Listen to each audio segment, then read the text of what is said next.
Financial statement of current financial period और in subsequent financial period. तो आपको क्या करना है, अगर उसका amount current financial effect year में इफेक्ट पड़ा है तो उसका अमाउंट क्वांटिफिएबल है तो आप अमाउंट डिस्क्लोज करें, अदरवाइज आप केवल फैक्ट डिस्क्लोज करें कि चेंज हुई है पॉलिसी। अगर उसका करंट ईयर पे असर नहीं हुआ है तो भी आप ये फैक्ट डिस्क्लोज करें कि इसका सब्सिक्वेंट ईयर पे असर पड़ा है, पड़ेगा। क्लियर है क्या बात? और आपको नोट्स बनाने पड़ेंगे, डिस्क्लोज करने पड़ेंगे। नोट्स कैसे बनाने पड़ेंगे तो मैं इसका बता रहा हूँ। पहला, जैसे अपन ने इन्वेंट्री का मेथड चेंज किया, बताओ इसका नोट्स कैसे बनेगा कि कंपनी आज तक इन्वेंट्री को प्राइम कॉस्ट पर दिखाती थी, ओल्ड मेथड, लेकिन आज से कंपनी क्या करेगी, इन्वेंट्री को पर कॉस्ट पर दिखाएगी, नया मेथड। इस वजह से इन्वेंट्री की वैल्यू 20 करोड़ बढ़ जाएगी और जिसका रिजल्ट ये होगा कि प्रॉफिट भी 20 करोड़ से बढ़ जाएगा। ये हो गया पूरा disclosure, old policy, new policy, fact of change and effect of change. ऐसे ही हमें क्या करना है, इन्वेस्टमेंट के रूप के लिए डिस्क्लोजर देना है। मैं रीड करा देता हूं तुम्हें। तो ये आंसर वो जो क्वेश्चन हमने पढ़ा, तो उन्होंने बोला कि अगर चेंज इन अकाउंटिंग पॉलिसी होता है which has material effect in the current period और which is reasonably expected to have a material effect in later period should be disclose. अगर करंट पीरियड है तो अमाउंट डिस्क्लोज करें to the extent ascertainable, अगर amount ascertain कर सकते हैं तो कर लें, और where such amount is not ascertain the fact should be indicated. Accordingly notes to account बनेंगे। पहला क्या बनेगा, ये वाला different year has been valued, factory cost पे वैल्यू करा है against the practice of valuing its at prime cost. अब हम फैक्ट्री कॉस्ट पे वैल्यू कर रहे हैं जबकि हम पहले प्राइम कॉस्ट पे करते थे। इससे क्या हो जाएगा, 20 करोड़ से बढ़ जाएगा प्रॉफिट और इन्वेंट्री। ठीक है, और ये दूसरा और देख लो, company decided to provide 10 crore for the permanent fall in value of investment which has taken place over the period of past 5 years. The provision so made has reduced the profit disclosed in accounts by 10 crore.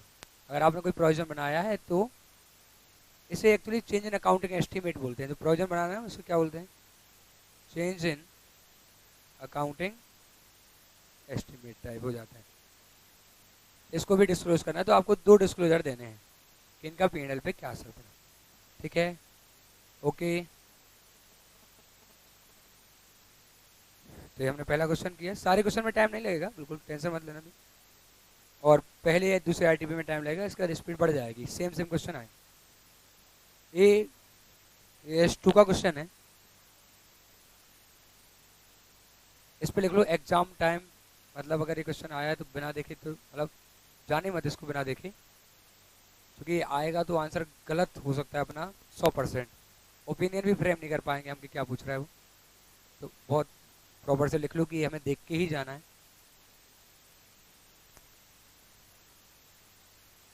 A private limited company manufacturing fancy terry towels had valued its closing inventory of inventories has valued its closing inventory of finished goods at a realizable value inclusive of profit and the export cash incentive। क्या किया इन्होंने, question समझ में आ रहा है? क्या किया इन्होंने, एक टॉवल बनाते हैं, उन्होंने क्या किया कि जो अपनी फिनिश गुड्स हैं उनको उन्होंने वैल्यू करा है किस पर, रियलाइजेबल वैल्यू पे, जिसमें इंक्लूड है inclusive of profit and the export cash incentive. Profit भी इंक्लूड है और एक्सपोर्ट कैश इंसेंटिव। अब आप एक्सपोर्ट करते हैं तो सरकार की तरफ से आपको बेनिफिट मिलते हैं। ठीक है, तो वो भी इन्होंने क्या कर लिया, इसमें इंक्लूड कर लिया कि हमें वो भी मिलेंगे और हमें प्रॉफिट भी मिलेगा। ठीक है, मान लो कि कॉस्ट ऑफ प्रोडक्शन 80 लाख है, उन्हें लग रहा है कि 10 लाख रुपए का प्रॉफिट होगा बेचने पे और सरकार 5 लाख और देगी, तो उन्होंने इन्वेंट्री को कितने पे बुक कर लिया, 95 लाख पे बुक कर लिया। Realisable value inclusive of profit and export cash incentive. समझ गए बात को? करना नहीं करना अभी तो अपन फैक्ट डिस्कस कर रहे हैं कि ऐसा हो गया। ठीक है, firm contracts had been received and goods were packed for export. Contract भी आ चुका है हमारे पास। ठीक है, हमने कॉन्ट्रैक्ट पे ही बनाया होगा और सामान हमने पैक कर दिया, एक्सपोर्ट होने वाला है। But the ownership in these goods had not been transfer to foreign buyer, लेकिन अभी ओनरशिप ट्रांसफर नहीं हुई है। Comment on the valuation of inventory. देखना, हम हो सकता है AS9 पे चले जाएं। सच में ये समझना बहुत जरूरी है कि वो क्या पूछ रहे हैं, सीरियसली। इसलिए जितना क्वेश्चन पे ध्यान है उतना ही ध्यान इस बात पे होना ही चाहिए कि पूछा क्या गया। नहीं तो हम सोचते कि अच्छा सेल तो हम तब तक बुक ही नहीं कर सकते जब तक ओनरशिप ट्रांसफर ना हो जाए, क्योंकि नीचे की लाइन तुम्हें ये डायरेक्शन दे देगी कि ओनरशिप ट्रांसफर नहीं हुई। लेकिन उन्होंने तुमसे क्या पूछा कि आपको कमेंट करना है on the valuation of inventory. Inventory की वैल्यूएशन मतलब AS2। बताएं, इन्होंने इन्वेंट्री को दिखाया है कॉस्ट प्लस प्रॉफिट, मतलब सेलिंग प्राइस समझ लो तुम तो क्या सही किया है? कॉन्ट्रैक्ट हो चुका है, कॉन्ट्रैक्ट हो चुका है, सामान पैक है। कॉन्ट्रैक्ट ऐसा हो चुका है कि मैंने तुम्हें कॉन्ट्रैक्ट दिया, मैंने कहा मेरे लिए इतना सामान बना देना, तुमने बना दिया, बना दिया तुमने मेरे कॉन्ट्रैक्ट के हिसाब से, तो कैसे बिका मान लें? कब हम सेल मानते हैं? AS9 लगता है ना सेल। कब मानते हैं? जब ओनरशिप ट्रांसफर हो जाए। ओनरशिप कब ट्रांसफर होती है? जब गुड्स डिलीवर हो जाए। कुछ ना कहा जाए तो ओनरशिप को ट्रांसफर हम तब मानते हैं जब गुड्स क्या कर दी जाए, डिलीवर कर दी जाए। क्या यहाँ गुड्स डिलीवर हुई? ओनरशिप का तो साफ साफ बता रहा है वो कि ओनरशिप ट्रांसफर नहीं हुई, और आप उसको इन्वेंट्री दिखा रहे हो, और आपने दिखाया भी इन्वेंट्री, आपने सेल नहीं माना। आप सही कर रहे हैं, आप इन्वेंट्री दिखा रहे हैं, लेकिन आप इन्वेंट्री को दिखा रहे हैं कॉस्ट प्लस प्रॉफिट पर। तो क्वेश्चन ये है कि कमेंट करना है आपको वैल्यूएशन ऑफ इन्वेंट्री, क्या इन्वेंट्री की वैल्यूएशन सही की गई है या नहीं। प्लीज बताएं सही की गई है या नहीं, बताओ, क्योंकि जितना तुम बताओगे उससे अभी बहुत सारा आंसर आगे जोड़ना पड़ेगा। नहीं, क्यों नहीं की गई? किस पे दिखाते हैं हम? कॉस्ट और NRE which ever is lower. तो आप उसमें प्रॉफिट जोड़ के मत दिखाओ। आप अगर 80 लाख में बनाया आपने और आपको लग रहा है कि 95 लाख में बिकेगा, तो भी कॉस्ट और NRE which ever is lower कितने पे दिखाओ आप? 80 लाख पे दिखाओ। ठीक है, ओके। अब देखना इसके आंसर में जो और बातें जोड़ी गई हैं वो हैं कि AS2 परमिशन देता है कुछ इन्वेंट्री को आप NRV पर दिखा सकते हैं, कॉस्ट और NRV पिक्चर लोअर नहीं, रियलाइजेबल वैल्यू पे दिखा सकते हैं। जैसे अगर आपका एग्रीकल्चर प्रोड्यूस है, आप गेहूं उगाते हैं और सरकार ने मिनिमम प्राइस डिसाइड कर दिया है। सरकार ने क्या डिसाइड कर दिया है? मिनिमम प्राइस डिसाइड कर दिया है। मान लो सरकार ने बोला कि गेहूं कम से कम 20 रुपए पे खरीदेंगे। ठीक है, क्लियर है? 20 रुपए पर केजी गेहूं खरीदेगी सरकार। अब आपको गेहूं की फसल हुई, अब आप उसको क्या कर रहे हैं? अपनी बैलेंस शीट में, आप कंपनी भी हो सकते हैं ना, है ना, आपने बैलेंस शीट बनाई, आपका एग्रीकल्चर का काम है, आप इन्वेंट्री में दिखा रहे हैं गेहूं। तो 1 किलो गेहूं आप कॉस्ट पर दिखाएंगे या रियलाइजेबल वैल्यू पे? तो AS2 परमिशन देता है कि अगर मिनिमम वैल्यू गवर्नमेंट के द्वारा गारंटेड है तो आप उस वैल्यू पर भी इन्वेंट्री को दिखा सकते हैं, क्योंकि वो रियलाइज होना 100% ऑलमोस्ट 100% तय है, क्योंकि सरकार ने बोला है कि 20 रुपए तो कम से कम हम आपको दे ही देंगे। तो AS2 इसकी परमिशन देता है।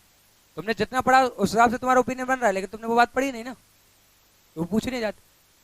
तो AS2 इस बात की परमिशन दे रहा है, मतलब AS2 जो बोलता है ना कॉस्ट एंड आर्बिट्रेरी लोअर, तो AS2 ही बोल रहा है कि आप रियलाइजेबल वैल्यू पे दिखा सकते हैं किस चीज को? एग्रीकल्चर प्रोड्यूस को या माइंस वगैरह को। अगर किस केस में आप ऐसा कर सकते हैं? अगर आपको अमाउंट कितना रियलाइज होगा ये श्योर है। कैसे श्योर है? मान लो आपको गवर्नमेंट ने क्या दे दी है? गारंटी दे दी है। तो माइंस के केस में और एग्रीकल्चर, बोले कौन कौन से केस में बोले प्लीज? माइंस के केस में, एग्रीकल्चर प्रोड्यूस के केस में अगर गवर्नमेंट गारंटी देती है आपको इस चीज की, तो आप उनको रियलाइजेबल वैल्यू पर शो कर सकते हैं। लेकिन यहाँ टॉबल बेच रहे हो आप, ना तो माइन है ना ही एग्रीकल्चर प्रोड्यूस, क्लियर है, और ना ही गवर्नमेंट ने गारंटी दी है, तो यहाँ पर आप वो प्रोविजन अप्लाई नहीं कर सकते। आपको इस केस में तो कॉस्ट और NRV विचेयर लोअर पे ही दिखाना पड़ेगा। तो जो तुम्हारा आंसर वो करेक्ट है, लेकिन हम उस बात को मेंशन ही नहीं कर पाएंगे, गवर्नमेंट वाला जो पार्ट है, क्योंकि वो हमने नहीं रीड करा। जिसमें लिख लो इतना सा पार्ट, यहाँ बगल में लिखा है हिंट के रूप में, ऐसा लिख लो। एग्रीकल्चर प्रोड्यूस और माइंस के केस में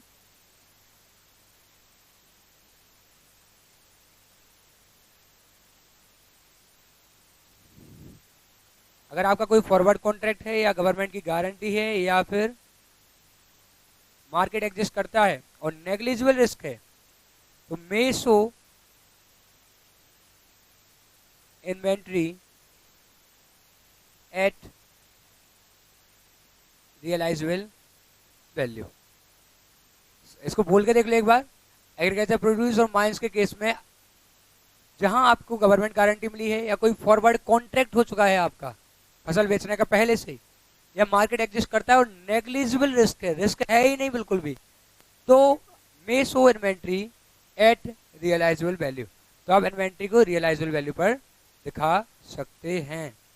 क्लियर है क्या?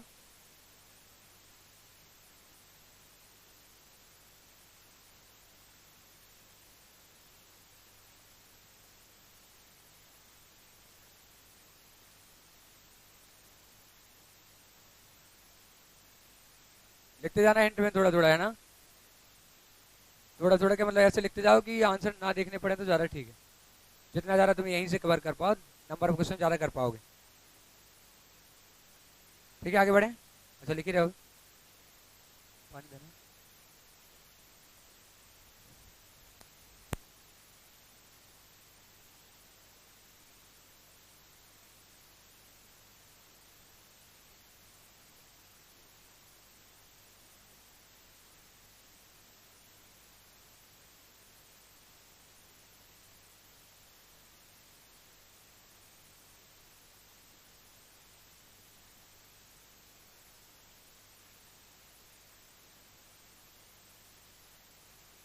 ठीक है, आगे बढ़े। देखिए, ये एस 10 का क्वेश्चन है। लिख लिया होगा, नहीं लिखा होगा तो आगे पीछे कहीं से ढूंढ के लिखें। एस 10 का मोस्ट इंपोर्टेंट क्वेश्चन लिख लो। ये बहुत सरल क्वेश्चन है, इंपॉर्टेंट बहुत है, क्योंकि एस 10 के क्वेश्चन सरल ही पूछे जा रहे हैं, है ना, इसलिए और इम्पोर्टेंट है क्योंकि ज़्यादा सरल। In the year 1617 an entity has acquired a new freehold building with a useful life of 50 year for 90 lakh। उन्होंने 90 लाख रुपए का एक एसेट खरीदा। ठीक है, कब खरीदा उन्होंने? 16-17 का। न्यू फ्री होल्ड बिल्डिंग खरीदी उन्होंने। The entity desires to calculate the depreciation charge per annum using straight line method. वो चाहते हैं कि हम एसएलएम से डेप्रिसिएशन लगा लें। It has identified the following components. S 10 में डेप्रिसिएशन का मेथड क्या हो गया है? कंपोनेंट कॉन्सेप्ट आया है, उसे कंपोटाइजेशन बोलते हैं। क्या बोलते हैं? कंपोटाइजेशन। तो आप कंपोनेंट्स के हिसाब से क्या करते हैं? डेप्रिसिएट करते हैं। अगर आपको लगता है कि एक एसेट में 2 कंपोनेंट हैं तो आप उनको उनकी यूजफुल लाइफ के हिसाब से क्या करेंगे?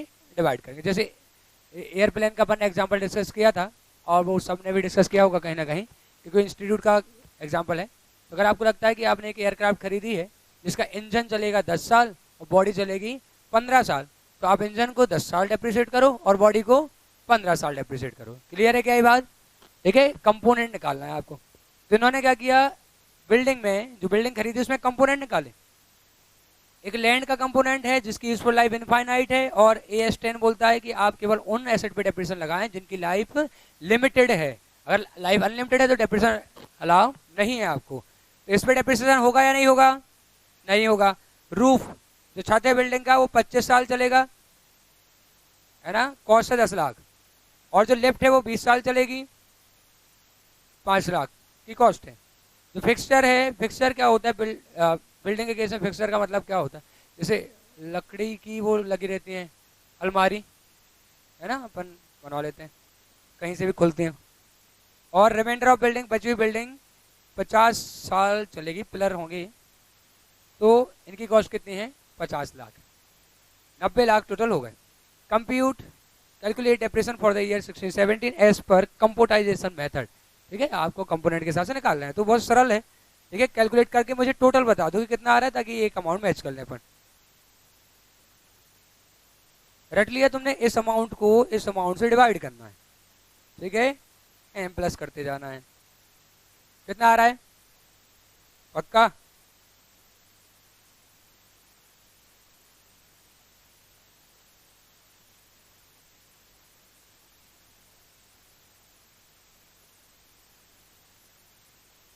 ठीक है,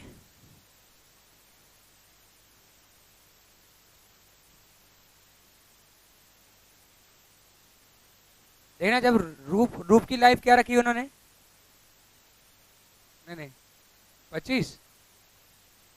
अब देखना अपन ने बोला कि बिल्डिंग का अदर पार्ट 50 साल चलेगा और छत चलेगा 25, मतलब बीच में एक बार गिरेगा तो पिलर खड़े रहेंगे, तो जब वो छत गिर जाएगा तब तक हम उसको पूरा डेप्रिसिएट कर देंगे और फिर से हम छत बनवाएंगे। जब हम छत दोबारा से बनवाएंगे और जब वो दोबारा से कितने साल चलेगा, 25 साल चलेगा, तो एक नया कंपोनेंट रिकॉग्नाइज किया जाएगा। उस छत को क्या किया जाएगा, 25 साल बाद जब दोबारा से रिकंस्ट्रक्ट होगा तो एक नया कंपोनेंट आएगा। मान लो वो 20 लाख में फिर से बनता है, तो फिर से हम एक कंपोनेंट रिकॉग्नाइज करेंगे आज से 25 साल बाद, कितना, 20 लाख, और उसको फिर से डेप्रिसिएट करेंगे कितने साल, 25।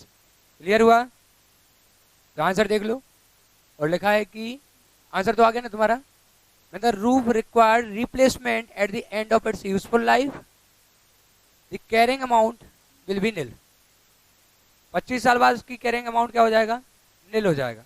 पक्का समझ में आ रहा है? The cost of replacing the roof should be recognise as a new component, और जब तुम नया छत बनाओगे तो उसको नए कंपोनेंट के रूप में दिखाएंगे।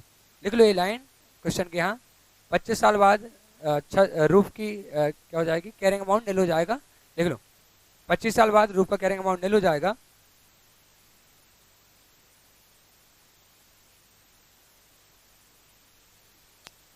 पच्चीस साल बाद रूफ का कैरिंग अमाउंट नील हो जाएगा, और जब नया छत बनवाएंगे तो वो नया कंपोनेंट माना जाएगा। और हम जब नया छत बनवाएंगे तो उसे क्या मानेंगे, नया कंपोनेंट मानेंगे। ठीक है,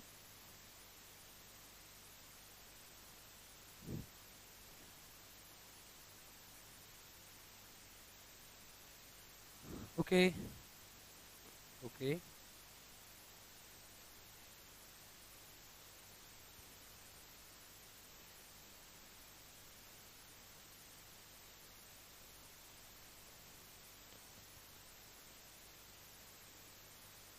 जो ये इसका क्वेश्चन अपन ने छोड़ा है वो नवंबर 2018 में भी था, इसमें लिख लो नवंबर 2018 आरटीपी, और हम क्वेश्चन को रिपीट नहीं करते रहेंगे, एक लगाएंगे और छोड़ देंगे, है ना, एक जैसा क्वेश्चन है, कराऊंगा बाद में। तो इसमें लिख लो नवंबर 2018 आरटीपी।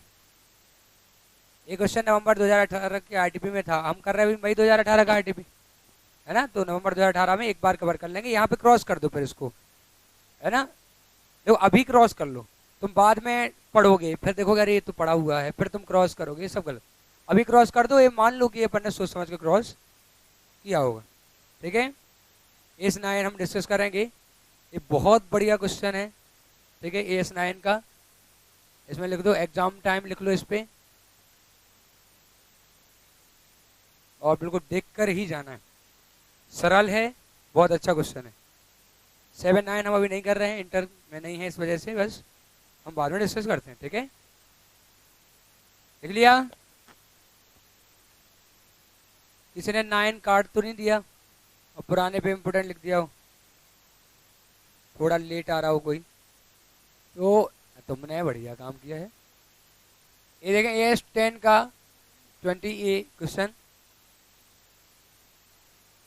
ये सरल क्वेश्चन है, बढ़िया है। Entity A, a supermarket chain is renovating one of its major store, वो क्या कर रहा है, रिनोवेशन कर रहे हैं। बहुत सरल क्वेश्चन है, एक बार में सुनना answer. Store will have more available space for in store promotion outlets after renovation and will include restaurants. उसमें क्या होगा, मोर स्पेस हो जाएगा और उसमें एक रेस्टोरेंट भी हम खोल लेंगे। Management is preparing the budget for the year after the store reopens, वो एक बजट बना रहे हैं कि जब स्टोर रीओपन होगा, which include the cost of remodelling and the expectation of 15% increase in sale. उन्हें लग रहा है कि सेल हमारी 15% बढ़ जाएगी। Resulting from store renovation which will attract new customer, क्योंकि हम रिनोवेशन करेंगे, नए कस्टमर आएंगे देखने के लिए, देखें क्या हुआ है, और सेल 15% बढ़ जाएगी, उनका ऐसा मानना है, और स्पेस भी बढ़ जाएगा, प्लस हम उसमें एक रेस्टोरेंट भी खोल लेंगे जो अभी तक नहीं था। Decide whether the remodelling cost will be capitalised और नॉट, बताओ। यस, कहता, ठीक है, क्योंकि क्या हो रहा है, कैपेसिटी बढ़ रही है, ठीक है, उससे फ्यूचर इकोनॉमिक बेनिफिट है। ठीक है, तो तुम इसको राउंड करके, मोर अवेलेबल स्पेस को राउंड करके लिखो, एफिशिएंसी ना बोल के क्या बोलना चाहिए, कैपेसिटी, कैपेसिटी क्या हो जाएगी, बढ़ जाएगी, सो क्या हो जाएगा, कैपिटल एक्सपेंडिचर हो जाएगा। ये क्या हो जाएगा, कैपिटल एक्सपेंडिचर। अब इस बात को 4 नंबर में लिखना है, समझ गए, 5, ये भी ध्यान रखना कि अगर आप कोई एक्सपेंडिचर करते हैं और वो किसी एसेट की ओरिजिनल एफिशिएंसी, कैपेसिटी या फिर वैल्यू बढ़ा देता है या उसके वर्किंग एक्सपेंस को कम कर देता है, तो ऐसे खर्चों को हम क्या करते हैं, कैपिटलाइज करते हैं। इन द गिवन केस उन्होंने खर्चा किया है जिससे क्या उन्होंने बोला है कि एडिशनल स्पेस हो जाएगा, रेस्टोरेंट भी खुल जाएगा और प्लस क्या हो जाएगा, सेल भी 15% से बढ़ जाएगी। तो कंक्लूजन ये है कि ऐसा लगता है कि इससे क्या होगा, हमें फ्यूचर में कैपेसिटी बढ़ सकती है, इसलिए हम इस खर्चे को क्या कर देंगे, कैपिटलाइज कर देंगे। क्लियर है, पक्का। अगला देखें अकाउंटिंग स्टैंडर्ड 13। हाँ ये बढ़िया क्वेश्चन है, अधिकतर बढ़िया ही है आरडीपी में, लेकिन एग्जाम में भी बढ़िया ही पूछे जा रहे हैं, ठीक है। इसलिए तुम्हें जितने भी डिफरेंट क्वेश्चन मिल रहे हैं एएस के, तो उसको छोड़ना मत कि ये तो अजीब सा है, नहीं आएगा, अजीब अजीब से क्वेश्चन आए हैं, ठीक है। इस अटेम्प्ट में तो आए हैं, और नवंबर अटेम्प्ट नॉर्मली क्या होता है, अच्छा होता है, वही अटेम्प्ट सरल होता है। पहले बताते, हम पहले ही क्लियर कर लेते। देखो एएस 13 देखो, how you will deal with the following in the financial statement of परिधि electronic limited on 31 March 17 with reference to AS13. Paridhi Electronics Limited invested in the share of another unlisted company on 1st May 2012 at a cost of 3 lakh with the intention of holding more than 1 year. Intention of holding them for more than 1 year. कब से hold कर रहे हैं ये matter करता है, कब तक होल्ड करने वाले हैं, कब तक होल्ड करने वाले हैं, इसका मतलब है क्या हो गए, लॉन्ग टर्म लिख लो, वहां पे लॉन्ग टर्म हो गए। The published accounts of unlisted company received in January 2017। हमने मई 2012 में इन्वेस्टमेंट किया था, जनवरी 2017 में जब हमें अनपब्लिश्ड उसके अकाउंट मिले, sorry published account of unlisted company receive हुए। देखो लिस्टेड कंपनी का क्या होता है, cost of fair market value जानना है तुम्हें तो स्टॉक एक्सचेंज पे देख लो फेयर मार्केट वैल्यू, खत्म बात। एक अनलिस्टेड कंपनी के शेयर की मार्केट वैल्यू क्या होगी, ये बात इतनी आसान नहीं है जानना। वो तो क्या होगा, जब उसके अकाउंट पब्लिश होंगे